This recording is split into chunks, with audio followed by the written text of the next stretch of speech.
ہر طرح کی تعریف اللہ کے لیے ہے جس نے لوگوں پر موسم خیرات سے نوازا، اور اس اللہ کی تعریف ہے جو عطایا بھرپور عطا فرماتا ہے۔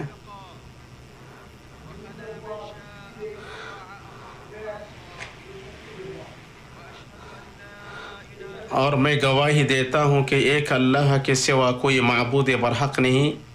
اس کا کوئی شریک نہیں، اور میں گواہی دیتا ہوں کہ محمد اللہ کے بندے اور رسول ہیں۔ اور اللہ درود سلام نازل فرمائے آپ پر، آپ کے اہل خانہ پر، صحابہ پر اور تابعین پر، اور بہت زیادہ سلامتی نازل فرمائے قیامت تک۔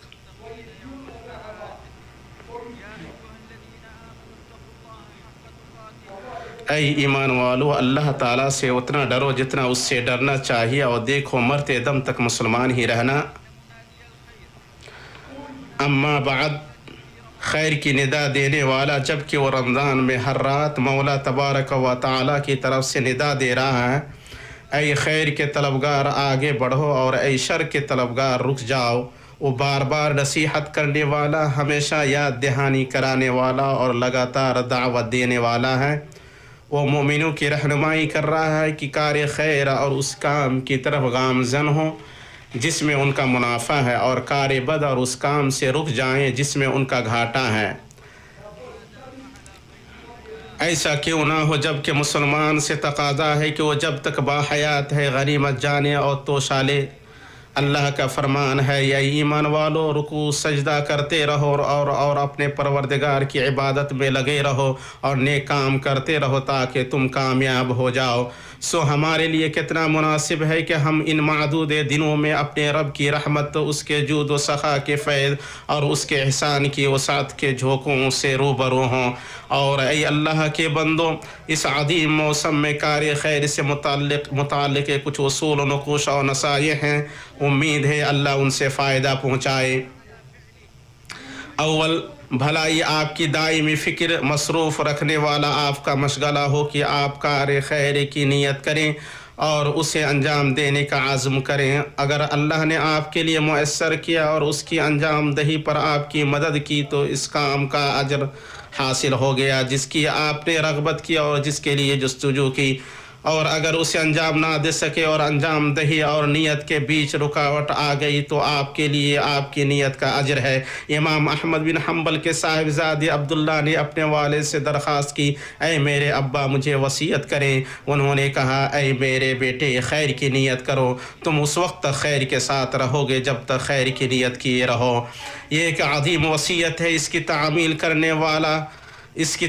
کرنے والے کا ثواب پائیدار اور مستمر ہے، کیونکہ وہ پائیدار اور مستمر ہے اس لیے کہ بندہ نے جب اچھا ارادہ کیا اور تعمیل کے اسباب مہیا نہیں ہوئے تو اسے اس کی اس نیت پر اجر ملے گا اگرچہ اس نے عمل نہیں کیا ہے۔ جس نے نیکی کا ارادہ کیا اور وہ اسے کر نہیں سکا تو اللہ اپنے پاس اسے ایک مکمل نیکی لکھے گا۔ اگر اس نے نیکی کا ارادہ کیا اور اسے انجام دیا تو اللہ عز و جل اپنے پاس 10 نیکیاں 7 گناہ تک اور بہت زیادہ گناہ تک لکھے گا۔ اس کی خبر صادق مصدوق صلی اللہ علیہ وسلم نے دی ہے۔ اسی طرح خیر کی فکر کرنا اور اس کے بارے میں سوچنا خیر کے کاموں کو غنیمت جاننے اور ان سے توشہ لینے کا محرک ہے۔ ابن عباس رضی اللہ تعالی عنہما نے فرمایا، خیر کی فکر کرنا اس پر عمل کرنے کی دعوت دیتا ہے، اور شر پر ندامت، شر کو چھوڑنے کی دعوت دیتا ہے۔ اس لیے آپ کی فکر کار خیر اور کار خیر کرنے والے کے اجر اور اپنے اوپر اس کے اچھے اثرات کے ساتھ ہمیشہ مشغول رہے۔ اس کے بالمقابل بندے کے لیے ضروری ہے کہ جو خطا اس سے سرزد ہوئی ہے اور جو برا عمل کیا ہے اس پر ندامت کرے، اور یہ گناہوں کے ارتکاب سے روکنے کے لیے کافی ہے۔ دوم، آپ کو یقین ہونا چاہیے کہ کار خیر ہی وہ حقیقی توشہ ہے جو قیامت کے دن انسان کو فائدہ دینے والا، باقی اور جمع رہنے والا ہے۔ وہ آپ سے ضائع نہیں ہوگا، خواہ کم ہو یا زیادہ، جیسا کہ اللہ تعالیٰ نے فرمایا کہ یہ جو کچھ بھی بھلائیاں کرے ان کی ناقدری نہ کی جائے گی۔ اس لیے آپ کار خیر سے توشہ لیں، غنیمت جانے اور کسی عمل کو حقیر نہ سمجھے۔ اللہ تعالیٰ نے فرمایا اور جو نیکی تم اپنے لیے آگے بھیجو گے اس سے اللہ تعالیٰ کے یہاں بہتر سے بہتر اور ثواب میں بہت زیادہ پاؤ گے۔ ابن عباس رضی اللہ تعالیٰ عنہما نے اللہ کے فرمان پس جس نے ذرہ برابر نیکی کی ہوگی وہ اسے دیکھ لے گا اور جس نے ذرہ برابر برائی کی ہوگی وہ اسے دیکھ لے گا کی تفسیر کرتے ہوئے فرمایا کوئی مومن اور نہ کوئی کافر دنیا میں کوئی خیر کا کام اور شر کا کام نہیں کرے گا مگر اللہ تعالیٰ اسے وہ کام دکھا دے گا۔ سو جو مومن ہوگا اپنی نیکیوں اور بدیوں کو دیکھے گا، پھر اللہ اس کی بدیوں کو معاف کر دے گا اور اس کی نیکیوں کا اسے بدلہ دے گا، اور جو کافر ہوگا اسے اس کی نیکیاں اور بدیاں دکھائے گا، پھر اس کی نیکیوں کو رد کر کے اس کی بدیوں پر اسے سزا دے گا۔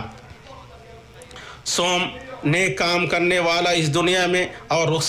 خصوصاً ان مبارک اوقات میں بہترین فرد ہے جسے آپ ساتھی اور رفیق بنا سکتے ہیں۔ حاتم اسم رحمہ اللہ نے کہا میں نے ہر آدمی کا ایک دوست پایا ہے جسے وہ اپنا راز بتاتا ہے اور اسے اپنا دکھڑا سناتا ہے، اس لیے میں نے خیر کو اپنا دوست بنایا ہے تاکہ وہ حساب میں میرے ساتھ رہیں اور میرے ساتھ پل صراط پار کریں۔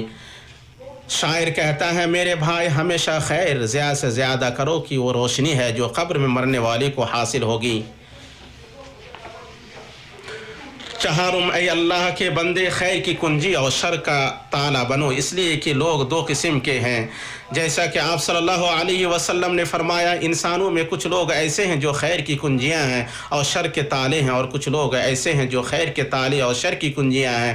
اس شخص کے لیے خوشخبری جس کے ہاتھوں میں اللہ نے خیر کی کنجیاں رکھی ہیں، اور اس شخص کے لیے بربادی جس کے ہاتھوں میں شر کی کنجیاں رکھی ہیں۔ چنانچہ بندے سے اللہ کی رضامندی کی علامتوں میں سے یہ ہے کہ اللہ اسے خیر کی کنجی بنائے، اگر اس کا دیدار ہو تو اس کے دیدار سے اللہ یاد آ جائے، وہ خیر میں پہلو بدلتا رہتا ہے، وہ کار خیر کرتا ہے اور خیر بولتا ہے، خیر کے بارے میں سوچتا ہے اور اپنے اندر خیر رکھتا ہے، سو جہاں بھی رہے خیر کی کنجی ہے، اور ہر اس شخص کے لیے خیر کا سبب ہے جو اس کی صحبت میں رہے، اور دوسرا شخص شر میں پہلو بدلتا رہتا ہے، وہ برا کرتا ہے، برا بولتا ہے، برائی کے بارے میں سوچتا ہے اور اپنے اندر برائی رکھتا ہے، سو وہ شر کی کنجی ہے۔ اور آپ جان لیں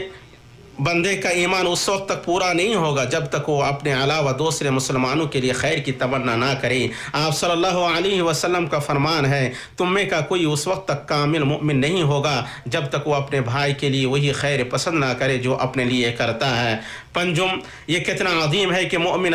کار خیر کا رہنما بنے تاکہ اس کے بدلے پورے اجر سے سرفراز ہو۔ آپ صلی اللہ علیہ وسلم نے فرمایا جس نے خیر کی رہنمائی کی اس کے لیے اس خیر کے کرنے والے کے اجر کے برابر اجر ہے۔ آپ صلی اللہ علیہ وسلم نے اور فرمایا خیر کی رہنمائی کرنے والا خیر کرنے والے کی طرح ہے، اور سب سے فائدہ مند چیز جسے انسان لوگوں کو پیش کر سکتا ہے وہ ہے ان کی رہنمائی، تعلیم اور نصیحت، انہیں بھلائی کے کاموں کا راستہ دکھلانا، وقتوں کو کام میں لانے پر انہیں ابھارنا اور تقرب کے کاموں پر ان کی ہمت افزائی۔ ششم آپ اللہ سے دین پر ثابت قدمی کی فریاد کریں اور اس سے یہ دعا کریں کہ وہ آپ کو ان لوگوں میں سے بنائے جو اس کی اطاعت اور اس کے تقوی کو لازم پکڑتے ہیں، اور آپ اللہ سے پناہ مانگیں کہ وہ آپ کو آپ کی ایڑیوں کے بل لوٹا دیں اور آپ خیر کو چھوڑ دیں اور اس سے الگ ہو جائیں، آپ برائی کرنے لگیں اور آپ کا نفس اس کی طرف مائل ہو جائے۔ ابو ذر رضی اللہ تعالی عنہ نے فرمایا کسی ایسے شخص کے تئیں جو خیر پر ہے